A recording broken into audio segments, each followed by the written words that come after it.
ನಾನು ನಿಮ್ಮ ಲಕ್ಷ್ಮಣ ನಾವಿ. ಇವತ್ತು ನಾವು ದ್ವಿತೀಯ ಭಾಷೆ ಕನ್ನಡ ಮಾದರಿ ಪ್ರಶ್ನೆ ಪತ್ರಿಕೆಗಳಲ್ಲಿ ಬರುವಂತಹ ಒಂದು ಅಂಕದ ಮುಖ್ಯ ಪ್ರಶ್ನೋತ್ತರಗಳನ್ನ ಚರ್ಚೆ ಮಾಡೋಣ. ಅದರಲ್ಲಿ ಮೊದಲನೇ ಮಾದರಿ ಪ್ರಶ್ನೆ ಪತ್ರಿಕೆಯ ಉತ್ತರಗಳು: ಎಲ್ಲರಿಂದಲೂ ಮೋಸ ವಂಚನೆಗೆ ಒಳಗಾಗುತ್ತಿರುವವರು ಯಾರು? ರೈತರು. ಪುಟ್ಟರಾಜರು ಖಾದಿ ಬಟ್ಟೆ ತೊಡಲು ನಿರ್ಧರಿಸಿದ್ದು ಏಕೆ? ಪುಟ್ಟರಾಜರು ಸ್ವದೇಶಿ ಆಂದೋಲನಕ್ಕೆ ಕೈಜೋಡಿಸಿದ್ದಕ್ಕಾಗಿ ಖಾದಿ ಬಟ್ಟೆಯನ್ನು ತೊಡಲು ನಿರ್ಧರಿಸಿದರು. ಸಸ್ತನಿಗಳ ಆಶ್ರಯದಾನಗಳು ಯಾವುವು?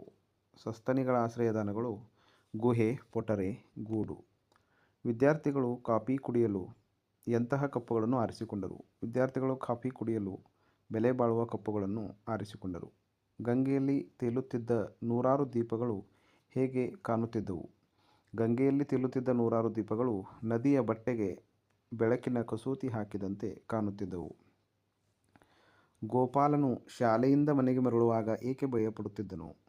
ಗೋಪಾಲನು ಶಾಲೆಯಿಂದ ಮನೆಗೆ ಮರಳುವಾಗ ಅವನು ಕಾಡು ದಾಟಿ ಬರಬೇಕಾಗಿತ್ತು. ಹಾಗೆ ಬರುವ ಸಮಯದಲ್ಲಿ ತುಂಬ ಕತ್ತಲು ಇದ್ದ ಕಾರಣ ಅವನು ಭಯಪಡುತ್ತಿದ್ದನು. ಮುಂದಿನ ಪ್ರಶ್ನೆ: ಸಿದ್ಧಾರ್ಥನಿಗೆ ಮಹಾಬೆಳಕು ಎಲ್ಲಿ ಕಂಡಿತು? ಸಿದ್ಧಾರ್ಥನಿಗೆ ಮಹಾಬೆಳಕು ಬೋಧಿ ವೃಕ್ಷದಲ್ಲಿ ಕಂಡಿತು. ಚೈತ್ರದಲ್ಲಿ ಯಾವುದರ ವಾಲಗ ನಡೆದಿರುತ್ತದೆ? ಚೈತ್ರದಲ್ಲಿ ನೆಲ ಮುಗಿಲ ವಾಲಗ ನಡೆದಿರುತ್ತದೆ. ತಿಮಿರಕ್ಕೆ ವೈರಿ ಯಾವುದು? ತಿಮಿರಕ್ಕೆ ವೈರಿ ದೀಪ. ಕುಣಿಗಲ್ ಕೆರೆ ಹೇಗೆ ತುಂಬಿದೆ ಎಂದು ಜನಪದರು ಹೇಳಿದ್ದಾರೆ?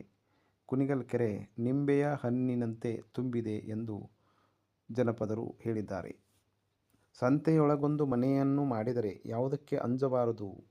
ಸಂತೆಯೊಳಗೊಂದು ಮನೆಯ ಮಾಡಿದರೆ ಶಬ್ದಕ್ಕೆ ಅಂಜಬಾರದು. ಕೌರವನ ಸೇನೆಯು ಉತ್ತರನಿಗೆ ಹೇಗೆ ಕಾಣಿಸಿತು? ಕೌರವನ ಸೇನೆಯು ಉತ್ತರನಿಗೆ ಸಮುದ್ರದಂತೆ ಕಾಣಿಸಿತು. ಎರಡನೆಯ ಮಾದರಿ ಪ್ರಶ್ನೆ ಪತ್ರಿಕೆ ಉತ್ತರಗಳು: ಗಿಳಿಯ ಯಾವ ಗುಣವನ್ನು ಇಂದ್ರನು ಮೆಚ್ಚಿಕೊಂಡನು? ಗಿಳಿಯ ತತ್ವನಿಷ್ಠೆ ಗುಣವನ್ನು ಇಂದ್ರನು ಮೆಚ್ಚಿಕೊಂಡನು. ಹಸಿ ಮಸಿ ಎಂದರೇನು? ಹಸಿ ಎಂದರೆ ಯುದ್ಧ ಅಂದರೆ ಸೈನಿಕರು, ಮಸಿ ಎಂದರೆ ಸಾಹಿತ್ಯ ರಚನೆ. ಶ್ರೇಷ್ಠ ಗುರುವಿನಲ್ಲಿ ಎಂತಹ ಶಕ್ತಿ ಇರುತ್ತದೆ? ಶ್ರೇಷ್ಠ ಗುರುವಿನಲ್ಲಿ ಶಿಷ್ಯರ ಮನಸ್ಸನ್ನು ಓದುವ ಶಕ್ತಿ ಇರುತ್ತದೆ. ಅಮೆರಿಕಾದಲ್ಲಿ ಗ್ಯಾನೆಟ್ ಕಡಲಹಕ್ಕಿ ಗೂಡನ್ನು ಯಾವ ವಸ್ತುಗಳಿಂದ ಅಲಂಕರಿಸುತ್ತದೆ? ಅಮೆರಿಕಾದಲ್ಲಿ ಗ್ಯಾನೆಟ್ ಕಡಲಹಕ್ಕಿ ಗೂಡನ್ನು ಗಾಲ್ಫ್ ಚೆಂಡು, ನೀಲಿ ಸೀಸೆಯ ಚೂರು, ಈರುಳ್ಳಿ ಸಿಪ್ಪೆ, ಸಣ್ಣ ಬೊಂಬೆಗಳಿಂದ ಅಲಂಕರಿಸುತ್ತದೆ. ನೀಲಿ ಸಾಮ್ರಾಟ್ ಹಾಗೂ ಸಗ್ಗದಕ್ಕಿಗಳು ಗೂಡಿನ ಹೊರಮೈಯನ್ನು ಜೇಡರ ಮೊಟ್ಟೆಗಳ ಕೋಶದಿಂದ ಅಲಂಕರಿಸುವಂತಹ ಉದ್ದೇಶ ಏನಿದೆ?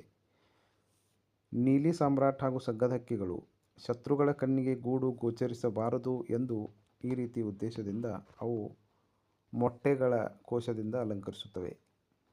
ಗುರುಗಳು ಹೇಳಿದಂತೆ ಜೀವನದ ತೊಂದರೆಗಳಿಗೆ ನಿಜವಾದ ಕಾರಣ ಏನು? ನಾವು ಉತ್ತಮವಾದದ್ದನ್ನೇ ಪಡೆಯಬೇಕು ಎನ್ನುವ ಆಸೆಯು ಜೀವನದ ತೊಂದರೆಗಳಿಗೆ ಕಾರಣವಾಗ್ತದೆ. ಹಾಮಾ ನಾಯಕ್ ಅವರು ತಿಳಿಸಿರುವಂತೆ ನಮ್ಮ ಹಿರಿಯರು ನಮಗೆ ಏನು ಕಾಣಿಸಿದ್ದಾರೆ?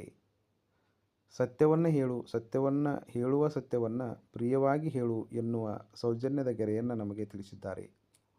ಕಾಡನ್ನು ಅಲೆದ ಸಿದ್ಧಾರ್ಥನಿಗೆ ಹೊಳೆದದ್ದೇನು? ಕಾಡನ್ನು ಅಲೆದ ಸಿದ್ಧಾರ್ಥನಿಗೆ ನಾಡಿನರ್ಥ ಹೊಳೆಯಿತು. ಯುಗಾದಿಯ ಸಂದರ್ಭದಲ್ಲಿ ನೆಲದಮ್ಮ ಹೇಗೆ ಸಿಂಗಾರಗೊಳ್ಳುತ್ತಾಳೆ?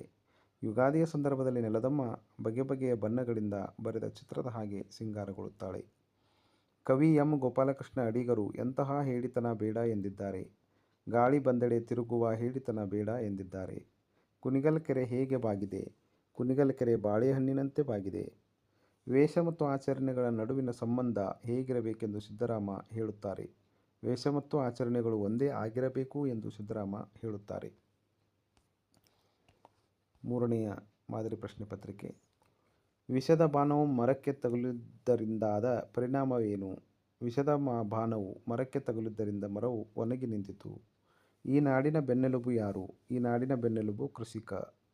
ಪುಟ್ಟರಾಜರು ಯಾವ ಯಾವ ಭಾಷೆಯಲ್ಲಿ ಪಾಂಡಿತ್ಯ ಗಳಿಸಿದ್ದರು? ಪುಟ್ಟರಾಜರು ಕನ್ನಡ, ಹಿಂದಿ, ಸಂಸ್ಕೃತ ಭಾಷೆಗಳಲ್ಲಿ ಪಾಂಡಿತ್ಯ ಗಳಿಸಿದ್ದರು. ಹಕ್ಕಿಗಳು ಗೂಡಿನ ಒಳಭಾಗದಲ್ಲಿ ಯಾವುದಕ್ಕೆ ಹೆಚ್ಚು ಮಹತ್ವವನ್ನು ನೀಡುತ್ತವೆ? ಹಕ್ಕಿಗಳು ಗೂಡಿನ ಒಳಭಾಗದಲ್ಲಿ ಶುಚಿತ್ವಕ್ಕೆ ಮಹತ್ವವನ್ನು ನೀಡುತ್ತವೆ. ಗುರುಗಳು ಹೇಳಿದಂತೆ ಕಾಫಿ ಮತ್ತು ಕಾಫಿಯ ಕಪ್ಪು ಯಾವುದರ ಪ್ರತೀಕಗಳು? ಕಾಫಿ ಎಂದರೆ ಜೀವನ, ಕಾಫಿ ಕಪ್ಪು ಎಂದರೆ ಹಣ, ಅಂತಸ್ತು, ಅಧಿಕಾರ. ನಮ್ಮ ದೈನಂದಿನ ಬದುಕಿನಲ್ಲಿ ಅಪರೂಪವಾಗಿರುವುದು ಯಾವುದು? ನಮ್ಮ ದೈನಂದಿನ ಬದುಕಿನಲ್ಲಿ ಅಪರೂಪವಾಗಿರುವುದು ಸೌಜನ್ಯ. ಸಿದ್ಧಾರ್ಥ ಬುದ್ಧನಾದ ಪರಿಯನ್ನು ಕವಿ ಡಾಕ್ಟರ್ ಬಸವರಾಜ ಸವರದ್ ಅವರು ಎಂತಹ ಕತೆ ಎಂದು ಬಣ್ಣಿಸಿದ್ದಾರೆ? ಯುದ್ಧ ಬಿಟ್ಟು ಪ್ರೀತಿ ಕೊಟ್ಟ ಕತೆ ಎಂದು ಬಣ್ಣಿಸಿದ್ದಾರೆ. ನಮ್ಮ ಕರ್ತವ್ಯಗಳನ್ನು ಹೇಗೆ ಮುಗಿಸಬೇಕು? ನಮ್ಮ ಕರ್ತವ್ಯಗಳನ್ನು ಶಾಂತ ರೀತಿಯಿಂದ ಮುಗಿಸಬೇಕು. ಅಡಿಗರ ಪ್ರಕಾರ ಪೌರುಷದ ಬಾಳ್ವೆ ಯಾವುದು? ಅಡಿಗರ ಪ್ರಕಾರ ಪೌರುಷದ ಬಾಳ್ವೆ ಎಂದರೆ ಗಾಳಿ ಬಂದೆಡೆ ತಿರುಗದೆ, ಗಾಳಿ ಬಂದೊಡನೆ ಶರಣಾಗದೆ, ಹಿಡಿದ ಒಂದು ಒಳ್ಳೆಯ ದಾರಿಯಲ್ಲಿ ಕೊನೆಯವರೆಗೂ ತನ್ನ ಜೀವನವನ್ನು ನಡೆಸಿಕೊಂಡು ಹೋಗುವುದಾಗಿದೆ. ಕುಣಿಗಲ್ ಕೆರೆಯ ನೋಡಲು ಯಾರು ಬಂದರೆಂದು ಜನಪದರು ವೈಭವೀಕರಿಸಿದ್ದಾರೆ? ಶಿವ ಬಂದನೆಂದು ವೈಭವೀಕರಿಸಿದ್ದಾರೆ.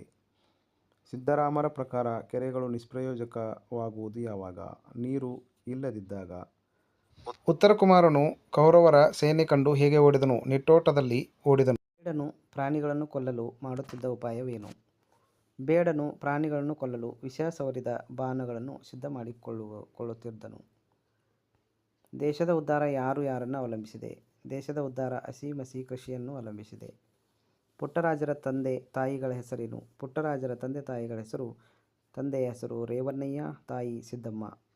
ವಿದ್ಯಾರ್ಥಿಗಳು ಕಾಫಿ ಕುಡಿಯಲು ಎಂತಹ ಕಪ್ಪುಗಳನ್ನು ಆರಿಸಿಕೊಂಡರು? ವಿದ್ಯಾರ್ಥಿಗಳು ಕಾಫಿ ಕುಡಿಯಲು ಬೆಲೆ ಬಾಳುವ ಕಪ್ಪುಗಳನ್ನು ಆರಿಸಿಕೊಂಡರು. ಹರಿದ್ವಾರದಲ್ಲಿ ಏನನ್ನು ನೋಡಲು ಲೇಖಕರ ಗುರಿಯಾಗಿತ್ತು? ಗಂಗಾ ನದಿಯ ಬ್ರಹ್ಮಕುಂಡದಲ್ಲಿ ನಡೆಯುವ ಆರತಿಯನ್ನು ನೋಡುವುದು ಲೇಖಕರ ಗುರಿಯಾಗಿತ್ತು. ಸೌಜನ್ಯವು ಹೇಗೆ ಅರಳಬೇಕೆಂದು ಲೇಖಕರು ಹೇಳಿದ್ದಾರೆ? ಸೌಜನ್ಯವು ಹೂವು ಅರಳಿದಂತೆ ಅರಳಬೇಕೆಂದು ಲೇಖಕರು ಹೇಳಿದ್ದಾರೆ. ಹಿರಿಯರು ಹೇಳುವ ಯಾವ ಮಾತಿನಲ್ಲಿ ಸೌಜನ್ಯದ ಗೆರೆ ಕಾಣಿಸಿದೆ? ಸತ್ಯವನ್ನು ಹೇಳು, ಹೇಳುವ ಸತ್ಯವನ್ನು ಪ್ರಿಯವಾಗಿ ಹೇಳು ಎನ್ನುವ ಸೌಜನ್ಯದ ಗೆರೆಯನ್ನು ಕಾಣಿಸಿದ್ದಾರೆ. ನೆಲದಮ್ಮ ಯುಗಾದಿಯ ಸಂದರ್ಭದಲ್ಲಿ ಹೇಗೆ ಸಿಂಗಾರಗೊಳ್ಳುತ್ತಾಳೆ? ನೆಲದಮ್ಮ ಯುಗಾದಿಯ ಸಂದರ್ಭದಲ್ಲಿ ಬಗೆ ಬಗೆಯ ಬಣ್ಣಗಳಿಂದ ಬರೆದ ಚಿತ್ರದ ಹಾಗೆ ಸಿಂಗಾರಗೊಳ್ಳುತ್ತಾಳೆ. ಸಿಪಿಕೆ ಅವರು ಮಾನವನ ಬದುಕನ್ನು ಇಬ್ಬನಿಯಂತೆ ಇರಬೇಕು ಎಂದು ಏಕೆ ಬಯಸುತ್ತಾರೆ? ರವಿಯ ಕಿರಣಗಳಿಗೆ ಇಬ್ಬನಿ ಕರಗಿ ನೀರಾಗುವಂತೆ ಸಿಡುಕುತನವನ್ನು ಬಿಟ್ಟು ಮೌನವಾಗಿ ಕರ್ತವ್ಯವನ್ನು ಮಾಡಿ ತನ್ನ ಜೀವನವನ್ನು ಸಾಗಿಸಬೇಕು ಎಂದು ಕವಿ ಮಾನವನ ಬದುಕನ್ನು ಇಬ್ಬನಿಗೆ ಹೋಲಿಸಿದ್ದಾರೆ. ಅಡಿಗರ ಪ್ರಕಾರ ಮನಸ್ಸು ಅಳಿಯಾಸೆಗಳ ಸುಳಿಗೆ ಸಿಲುಕಬಾರದು ಏಕೆ? ಮನಸ್ಸು ಅಳಿಯಾಸೆಗಳ ಸುಳಿಗೆ ಸಿಲುಕಿದರೆ ಕಡಲಲ್ಲಿ ಚುಕ್ಕಾಣಿ ಇಲ್ಲದ ನೌಕೆಯನ್ನು ನಡೆಸಿದಂತೆ ಆಗುತ್ತದೆ. ಆದ್ದರಿಂದ ಕುಣಿಗಲ್ ಕೆರೆಯ ಅಂದವನ್ನು ಯಾರು ನೋಡಲು ಬಂದರು? ಶಿವ ಬಂದನು. ಅಕ್ಕಮಹಾದೇವಿಯವರ ಪ್ರಕಾರ ಸ್ತುತಿ ನಿಂದೆಗಳು ಬಂದರೆ ಹೇಗಿರಬೇಕು? ಮನದಲ್ಲಿ ಕೋಪದ ತಾಳದೆ ಸಮಾಧಾನವಾಗಿರಬೇಕು. ವಿಷದ ಬಾಣವು ಮರಕ್ಕೆ ತಗುಲಿದ್ದರಿಂದ ಆದ ಪರಿಣಾಮವೇನು? ವಿಷದ ಬಾಣವು ಮರಕ್ಕೆ ತಗುಲಿದ್ದರಿಂದ ಮರವು ಒಣಗಿ ನಿಂತಿತು.